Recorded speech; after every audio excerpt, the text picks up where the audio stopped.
Hello and welcome back to my modded Minecraft Skyblock series. I'm just going to sleep here to get us back into the day. So the plan today is get myself a machine together which does most of the work that I've been doing to get metals and to get redstone and diamonds, that sort of thing. And hopefully take all that away from us. What we need for it is a few extra bits and pieces, a lot of which, as you might expect, is things that we get from the book. So let's take a quick look. Auto packager, very important, but it's more of a second part of the machine. So first of all, we're going to try and get together our sifting products. Then we'll deal with those afterwards. One of the things we're definitely going to need is an infinite supply of cobblestone. So perhaps let's craft an igneous extruder to get ourselves started on that. What do we need? So machine frame is a tin gear, some iron and glass, I think. Yep. That's 5 iron, 4 tin, 4 glass. And we've got copper gears. So that's the copper and iron we'll need for those. A piston is another piece of iron and a piece of redstone. And we're going to also need 3 bits of plank, some more cobblestone, which is hopefully the last time I'll have to manually get that. Don't think I picked that one up. Or that one, actually. Got that one, though. That's the 4 that we're going to require. And finally, a pneumatic servo, which is another 2 glass, 2 iron, and a piece of redstone. The glass, we can't quite do, so I'm going to convert some of this bubble glass back into ordinary glass so that we can craft with it. And that should be the whole shopping list. So, piston. Need to wait for the machine frame to come around. Waiting for basic. There it is. What are we missing? Oh, tin gear. That's good. Oh, we can click through the machine frames actually to get to the one that we want. That's really cool. That saves us a lot of time. And copper gears, 2 of those. Pneumatic servo.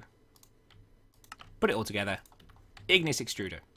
And I think we're going to lay out our new machine from sort of left to right over here. So hopefully, well, power goes in on the left-hand side and all the products that we want come out on the right. So the very beginning of everything is going to be this igneous extruder that we're going to just turn all the outputs and inputs off for now. It requires a bucket of water and a bucket of lava to run. It does actually use those if you make it produce stone or obsidian. I think it uses the water for stone and both of them for obsidian, but don't quote me on that. Either way, for the cobblestone, it uses nothing. You can just top it up once and it's fine. So that should now begin to churn out cobblestone, which is already a massive advantage. I'm just going to eat a little bit here. What have we got they haven't eaten recently? It'd be nice if we could get some foods together that saturated us for a bit longer. Because we do have to eat a lot of small things to keep our diet together. Perhaps an animal farm? Or a bit more fruit would allow us to produce something that has a bit of a higher saturation value on it. So yeah, infinite cobblestone is great. That gives us a lot more building materials we can work with. From there, what we really want to do is send that cobble upwards. And it's going to go straight into this pulverizer here. I was debating using hammers for this part of the process, but you do have to use a lot of tubing because they don't push items out or pull items in on their own. And they're just not quite as good as a pulverizer, because if you go into the cobblestone section of NEI and take a look at the pulverizer, you can see that we get our gravel from cobble, and you know, gravel makes sand, sand makes dust, the usual. But at every stage, there's this 10% chance to get the next thing in the chain, if you see what I mean. So when we're making gravel, we might get sand. When we're making sand, we might get dust. So actually, we end up with 10% more than we put in as straight cobblestone. And that's also 10% that we get, you know, without losing any time. It doesn't take more time to process that 10%. So that's really nice. So that's going to go straight upwards as cobblestone into this pulverizer, which we're actually going to turn off just for the moment, because we don't want to start wasting all the power we've got stored up in case we need to use it to make something. In fact, Let's turn you off as well.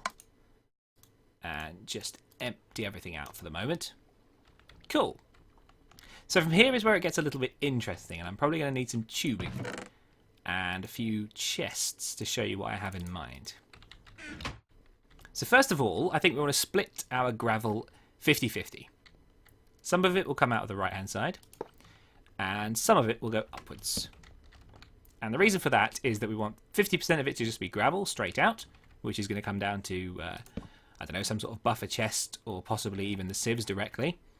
And 50% of it wants to go and be processed into dust before it ends up back down here in the sieving section. For this 50% here that needs to be dust, it's kind of a two-stage process. It's going to go through hopefully another pulverizer, which we will have this grindstone play the part of for now. Cool. And we'll put gravel in there and get sand out. Sand needs to go round once more, hence this little arrangement here, which means that we can have a good loop going. And the sand will go around this loop again and come out as dust, and then the dust will be free to come down and get sieved. So let's set this up a little bit. First of all, this is the place where gravel will appear. The 10% bonus sand will come out here. But that bonus sand needs to go, well, straight up is probably okay. So for the right, we just want the gravel to come out. And straight up, we do want gravel to come out. So because both of these are on this section, they'll go 50-50 split. But we also want the products of this area to go up as well, which I think is, yeah, it's that one. You can see the kind of split in colour there, meaning that that's just kind of red and this is orange and this one as well. It's, you get the idea. And up here will be the pulverizer. So the only thing we need to figure out is how we stop the items kind of flowing around all over the place and ending up in places they're not meant to be. And I think the way to do that is with servos, which pull the items out. And there's this other thing called a filter. It restricts what may pass through it. Pretty cheap. Just a bit of iron, some paper, which we can make because we have lots of sugarcane. And that means that we'll be able to set different sort of exit points on this tube system to only take different items. So for example, down here we'll only accept gravel and dust. Up here we'll only accept sand, etc, etc, etc. We'll work it all out and it'll be lovely. So let's take our leadstone energy pipe, wherever that was, or whatever it's called. Leadstone flux duct, I think. Oh, did we not make that? Thought we made flux duct last time. Right, here we go then. 6 pieces of redstone, 2 pieces of lead, and some glass that we have, thankfully, only just. Cool. And this is all going to get wired together behind the scenes. So we'll need some definitely behind there and some behind there. We'll join those together. And for now, we'll probably just run it off this way a bit. I might make some more of that flux duct so that we can kind of have power generation maybe like on this side of the room. So that way we can split between a bank of machines down this side that we actually use and then our kind of automatic machines down this side or something along those lines. For now, though, I'm going to go make a pulverizer and some filters and some servos. And we'll see if we can't get just this small part of the machine operating. And then we'll talk about how we're going to plug the sieves in. So I'll see you in a few minutes.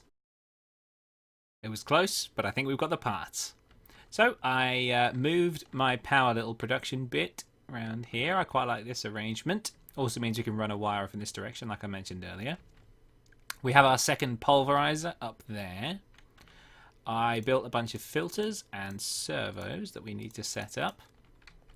So, first of all, we said this chest definitely only wants to take dust. I'm going to need representative pieces, aren't I?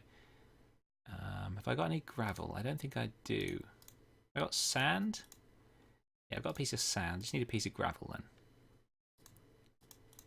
Not a big problem. Cool.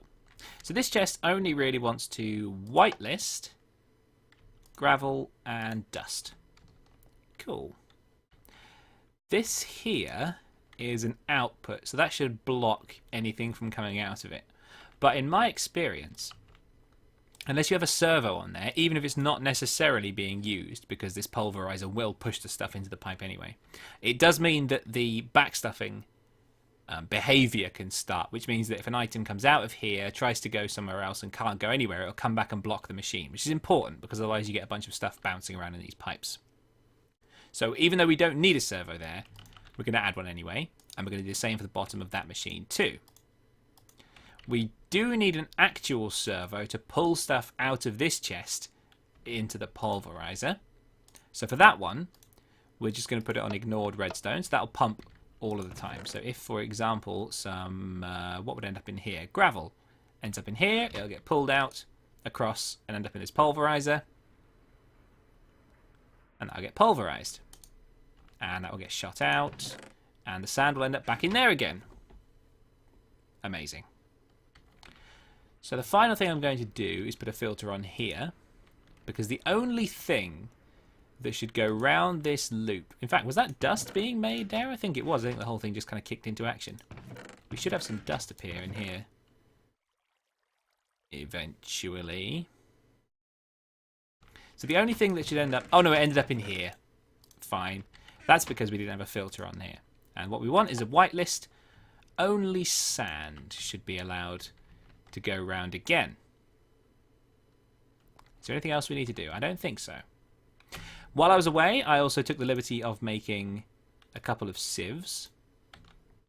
So those are going to live here. And another one next to it. And we'll use a piece of item pipe to stretch that across. We probably do need another filter. Because I may split these evenly, actually. But I think we're running a little bit low on iron. So for now, I'm just going to say that, for example, this one is gravel and dust, and the other one can just handle whatever. Or do I want to do... No, I'll tell you what we'll do. We'll make this one on the end. Do we hit that and it comes out? Great. We'll make this one on the end dust only. So only dust will come in here and all the gravel will go to the other one. That works. We may end up sieving some sand, but I think it goes to the closest possible destination. So it should come straight out of the pulverizer and just go into the chest because that's closer than going all the way down here. But we'll have to see. I can always make another filter anyway. It's fine. Out of the bottom of here, we want to be extracting. And if I make another piece of item duct, which I'll need to, I have got one servo, so we'll need another servo as well. But that's going to pull out of the bottom of there eventually and move it into this chest, and we'll deal with it from there. But for now, assuming that we can get this piece plugged in, which I think we should be able to just by moving some of this flux duct, right? If that runs along there instead. And actually, maybe we'll just drop this whole thing down a block. How does that sound? Then we don't need that piece either, and we can go directly into there. So in from the right, out on the left, and leadstone all the way around the edge. Great. So, in theory, if we let this create some cobblestone, put some fuel in here because we're going to need it, and put water in the dynamo, we should see, first of all, cobblestone comes straight out here and goes directly into the pulverizer, which if we allow it to run, will put some of the gravel into here and some of it into this chest. Here we go, there's a bit in the chest there, and that's going to get pulled out into the pulverizer, turned into sand, which we should see appear back in here again. Great. And what you'll find happening, I've watched this for a bit, is that for a while the sand just builds up. But eventually the gravel has a little bit of a gap in it. The sand gets pulled out and suddenly it's doing sand instead. And then that'll keep swapping with the gravel. So although the pulverizer can only do one of sand or gravel at any given time, they keep swapping backwards and forwards. And we should see that we're beginning to sieve away. And there's our products coming out.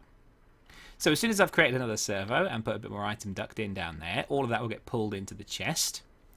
And from there, we're just going to have to deal with making it with an auto packager and some other bits and pieces into the refined form. Because, of course, at the moment, we're just getting the broken ores. And indeed, some of the powdered ore. But again, it would be nice if we could combine that into the blocks ready to be furnaced. But for now, what I think I'm going to do is let this run for a little while, keep it stocked up with fuel, and try and get the bits together so that we can build the other half of the machine, which will be the packager and a hammer, which we've actually already got.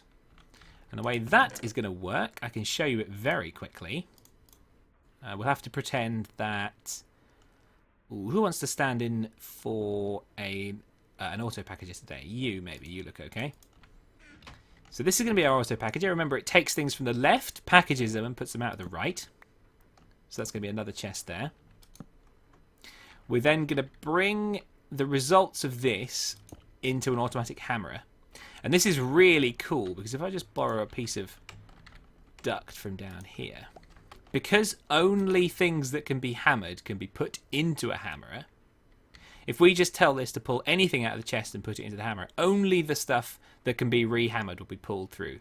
And we'll re-hammer it, it'll come back out on this side, back into the chest, and it'll keep doing, you know, going round and round, getting crafted, hammered, until we end up with this sort of stuff, the ore dusts. And that will be that. So I just need a few more bits and pieces, including obviously the automatic auto packager. And once we've got all that, we'll see how we're doing. Only trouble, of course, we're talking 40, 40, 40, 40. Everything's 40, basically. So, you know, 4, 8, 12, 16, 200 RF a tick, plus whatever the packager's going to burn. So, you know, with a maximum output over here of 80, we're looking at probably having to come up with at least double what the steam dynamo can put out. There may be something we can do about that. Here we go. So we've done the flux duct, and we get a multimeter. Energy, 6,000 RF. I guess that's sort of an internal buffer on the block. What else can we do with this? Oh, and it can read off how much we've got in a particular machine. That's not maybe massively helpful since we can do that with Whaler, but cool. It's an interesting block to have. Maybe it can measure flow as well somehow. But yeah, if we look in the book quickly... Craft augment. Using more power than a single dynamo can produce? Yes. Don't make another, just upgrade it with an augment. So we need to make, I think, a secondary transmission coil. Which... secondary. Transmission coil. Times 2 energy produced, times 2 fuel consumed, and minus 15% base fuel energy. So it's a little bit more inefficient, but we can get ourselves 160 RF a tick, which should be enough to run this system at somewhere near full speed. Enough of full speed anyway that we'll be absolutely rolling in items. So give me a little while to collect the last few pieces of machine, because I've used like all of the iron and various bits and pieces like that. And we'll set up the final stuff and see what our output is like. I'll be back very shortly. It's time for an impromptu game of Spot the Difference. Can you tell? I had to recreate the whole island from scratch in creative mode. For some reason... Okay, let me just explain that. For some reason, in my last save, this iron ore dust here, which cannot be hammered, it does nothing. In fact, I know from experience, if it goes into the hammer, it just gets destroyed and nothing comes out the other end. Would have been pulled in by this servo through the item duct into the hammer, even though it can't fit in there and shouldn't go in there in the first place. Why, I do not know. I couldn't fix it either, and in the end I just decided that it wasn't a particularly big platform, and with a creative wand and the various other bits and pieces that I could pull together, I'd just reconstruct the whole thing. So chest contents, my inventory is in this chest here. These are legitimate items that I just picked out to adjust a couple of things before I started recording. So we've got new trees, which are obviously all different, but everything else should be very much the same. In fact, everything's just a little bit tidier. It's a bit like I tidied up the platform, if you pretend that it's not a whole new one.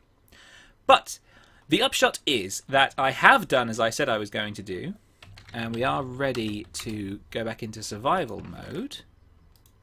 I've got all the pieces for an auto packager. What am I missing? 1, 2, 3, 4, 5, 6, 7. Oh, that is 8 pieces. That should be it then.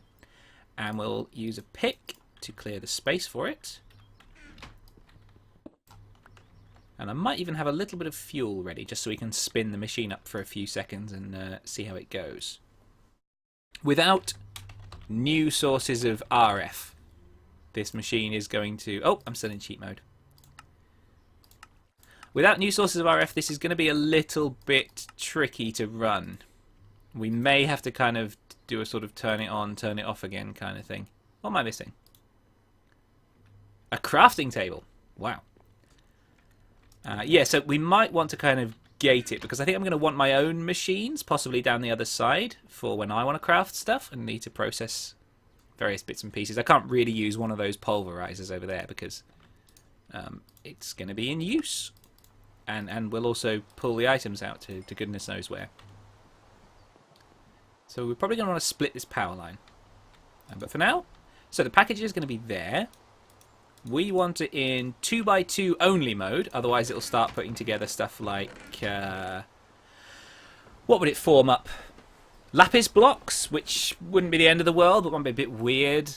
And it'll start crafting all sorts of things in 3x3s, which I don't necessarily want. All of the ores go together in 2x2, so we'll just have it on that mode. And if we apply some power, it should whiz into life.